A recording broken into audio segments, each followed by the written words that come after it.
स्वाभिमान private school के लोगों ने शिक्षा जगत में स्थापित किया है। सरकार जहां विगत दिनों शिक्षा के संस्कार देने में लाख प्रयास के बावजूद भी एक उत्साहवर्धक माहौल नहीं बना पाई, ऐसी परिस्थिति में आप लोगों का जो योगदान हुआ है वो तारीफ के लायक है। कोरोना काल में एक भयावह स्थिति देश दुनिया के सामने आई, सब लोग वाकिफ हैं। और कोरोना काल में जो तकलीफ आपने देखी है, मैं ईश्वर से, खुदा से, मालिक से मेरी आराधना है कि निश्चित रूप से वैसा काल, वैसा समय पुनः नहीं आवे।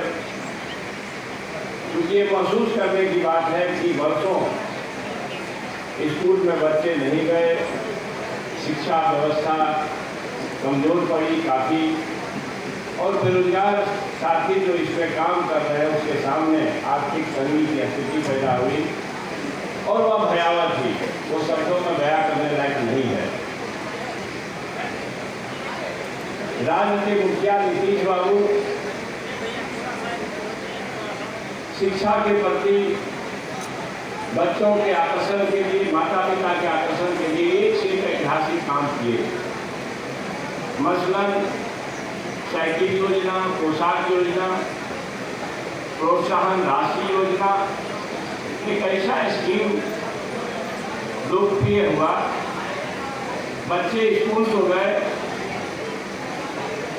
मगर 90% प्राइमरी स्कूल में सरकारी और कोई 90% से ज़्यादा उच्चतर शिक्षण संस्थानों में और 25 से 30% माध्यमिक शिक्षण संस्थानों में पढ़ाई की स्थिति ठीक नहीं है। शिक्षा मंत्री का पद ग्रहण करने के बाद और आज भी मैं उस बात को दोहराता हूँ कि शिक्षा दुनिया को बदलने की एक ताकतवर हथियार है, जो मैं नहीं कहता। 27 वर्ष तक जेल में जीवन काटने वाले नेल्सन मंडेला साहब ने शिक्षा के महत्व पर प्रकाश डालते हुए इस बात को उद्धृत किया है। नेल्सन मंडेला की जीवनी को पढ़ेंगे और उनके कहे हुए महत्वपूर्ण बातों को कहेंगे तो शिक्षा के प्रति एक विचार है तो सच है।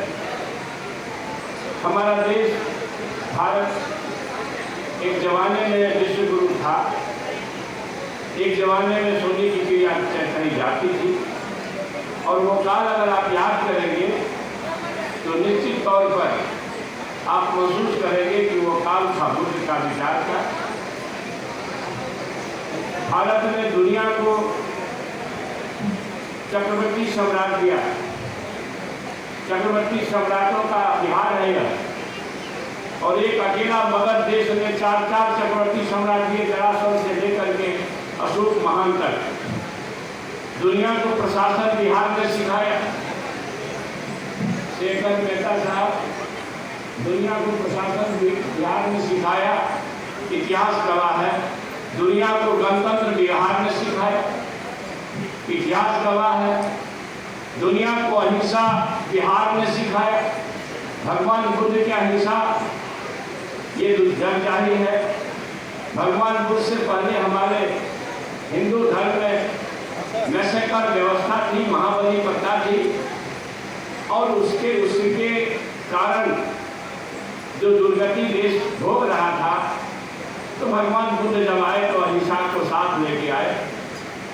जातीय विसंगतियां थी, भगवान बुद्ध के विचार से काफी कम हुआ।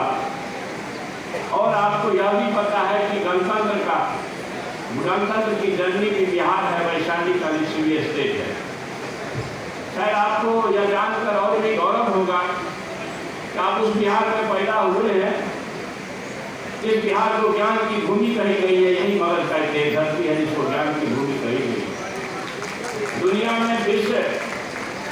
में विश्वविद्यालय का जब कोई कंसेप्ट नहीं था, दुनिया के मानव विश्वविद्यालय जहाँ दुनिया भर के लोग पढ़ने आते थे, चाहे चीन के फायान हो, वैशान हो, वगैरह नालंदा विश्वविद्यालय में पढ़ने आते थे, और जो आज भी हमारे गौरव का विषय है। हमें फक्र है कि हमारे माननीय मुख्यमंत्री जी ने इस खाती को, विरासत को समेटने का एक ऐतिहासिक प्रयास किया। जब शिक्षा दुनिया को बदलने का ताकतवर हथियार है, शिक्षा ऐसी चीज है जो इस शिक्षक पुत्र आपके सामने शिक्षा मंत्री बन के तैयार है। अगर शिक्षा ग्रहण नहीं करते तो हम भी किसी खाली मैदान में चरवाहा का काम करते, चाहे वो बकरी चराते या भैंस चराते। तो शिक्षा इस देश के तकदीर को, ताकत को आगे कर सकता है। भगवान बुद्ध के बाद शिक्षा की स्थिति ठीक नहीं रही और उत्तरोत्तर ये घटती चली गई। जहाँ यह विश्व गुरु था, आज कौन सा गुरु है देश? और ऐसे जहाँ शिक्षा के बिना विकास का कोई मार्ग प्रशस्त नहीं हो सकता है। पथरीली कांटों से भरे रास्ते को आप शिक्षा के माध्यम से ही, ज्ञान से ही सुगम कर सकते हैं। ऐसी स्थिति में देश का एक ऐसा विचार जो नागपुर से संचालित होता है और उसके संघ प्रमुख कहते हैं कि शिक्षा से अहंकार बढ़ता है। मैं आपके माध्यम से कहना चाहता हूँ मोहन भागवत जी, शिक्षा से अहंकार बढ़ता है यह कहने के लिए हैसियत आपको शिक्षा प्राप्त करने के कारण ही हुई होगी। तो ये दो विचार जो चले, दुख से कहता हूँ कि हम आपके माध्यम से, क्योंकि आप इतने हजारों लोग हैं और बिहार को एक तरह से शिक्षा के मामले में आपका बड़ा योगदान है। आपके घर में शिक्षक भी होंगे, आपके घर में छात्र भी होंगे, आपके परिवार में शिक्षा से जुड़े हुए शिक्षा संगठन के भी लोग होंगे, शिक्षा से जुड़े हुए पदाधिकारी भी होंगे। आप सभी से एक विनम्र अपील करता हूँ कि आप कुछ करो न करो, सरकारी विद्यालयों में जो वर्ग कक्ष का संचालन आप करा दीजिए तो शायद बिहार एक दर्शन का काम करेगा, देश की तकदीर को आगे बढ़ाएगा। मैं शिक्षा मंत्री बनते ही महसूस किया, इलाका घूम करके देखा हूँ, हाथ छानते हुए संघर्ष का दिन भी बिताया हूँ, तो शिक्षा की कमजोर संस्कार होते हुए देखा तो मन विचलित हुआ। आपको बताऊं, शायद पता होगा कि जितनी सरकारी योजनाएं चली है शिक्षा के प्रति जागरूकता बढ़ाने के लिए माननीय मुख्यमंत्री जी ने 3 महत्वपूर्ण फैसले लिए। देश के इतिहास में बिहार ही एक ऐसा जगह है जहां नीतीश बाबू ने बच्चों को स्कूल तक ले जाने के लिए ये लोकप्रिय योजना का घोषणा किया। उसके बाद ही देश के अन्य राज्यों ने किया है। बावजूद भी हम शिक्षकों के माथा पर बैठ करके और उस पर डंडा चला करके कोई काम करें, यह ठीक नहीं लगता है।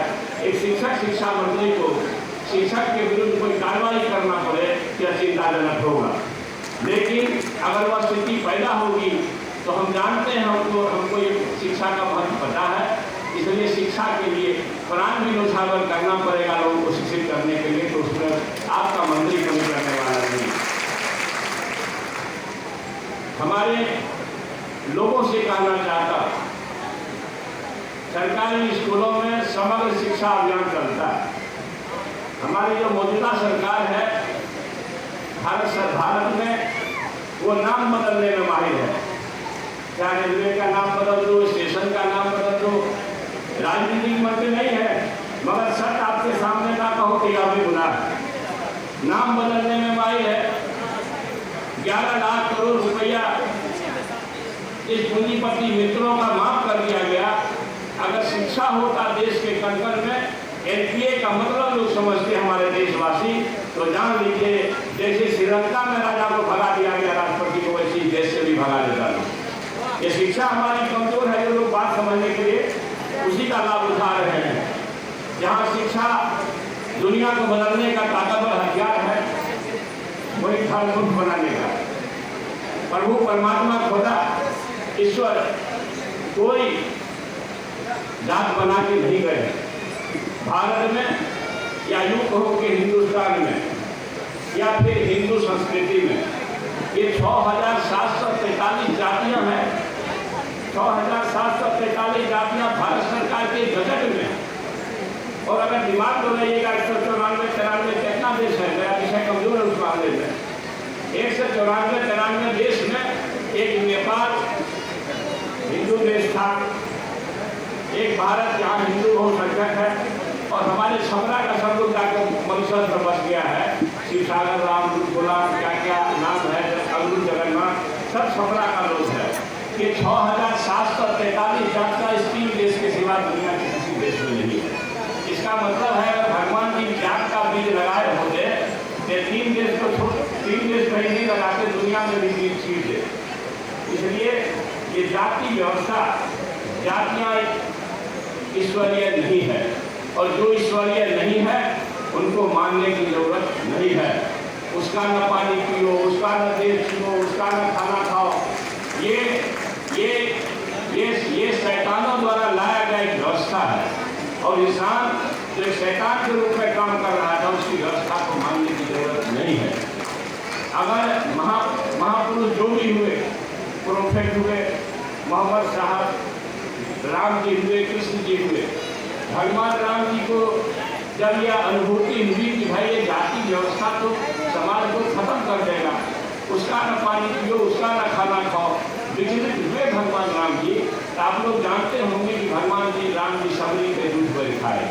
ये कितना लोग जानते हैं, हाथ लगा बोलिए। हॉल के तमाम शिक्षक जानते हैं भगवान राम जी सबरी के दूध पर खा सकते हैं। हमको आपको क्या परहेज है भैया? कम से कम ताज़ा खाने में तो परहेज नहीं होना चाहिए। डॉक्टर कहता है कि भैया तुम खाने खाना, तो भगवान राम ताज़ा खाने में क्या परहेज है? भगवान कृष्ण जी सुपन भगत डोम के यहाँ खाए। जाति व्यवस्था में डोम से नीचे कोई नहीं होता। सुपन भगत डोम के यहाँ खाए। भगवान राम खा सकते हैं, भगवान कृष्ण खा सकते हैं, तो हम और आप भगवान से बड़े तो नहीं हैं। द्रौपदी तो आखिर भगवान जी को हम लोग दिखाते हैं। तो मुझे पक्का विश्वास है कि भगवान राम अगर सबरी जो जूठ न खाते, भगवान कृष्ण अगर सुपन भगत डोम के यहाँ नहीं खाते, तो शायद दुनिया उनको द्रौपदी नहीं दिखाती। मेरा ये मानना, आप लोग का मानना है कि नहीं विचार करिए। लेकिन ये कहूँ कि भगवान जी ये सोच करके जातिवाद द्वारा बनाए गए अछूत जाति में पैदा होने वाले महिला के दूध वैध खा सकते हैं, इसका मतलब भगवान जी सोचे होंगे हम खाएंगे तो सब उस राह पर चल पड़ेगा। मगर भगवान जी अकेले रह गए। भगवान जी को हम लोग अकेले छोड़ दिए, उनके काम को किए ही नहीं। इसलिए इतना ज़्यादा मेरे समझ में भगवान जी कहते हैं कि मेरा हुक्म न मानोगे तो ऐसे दुनिया में इब्लीस आएगा, शैतान आएगा, तुमको तबाह करेगा।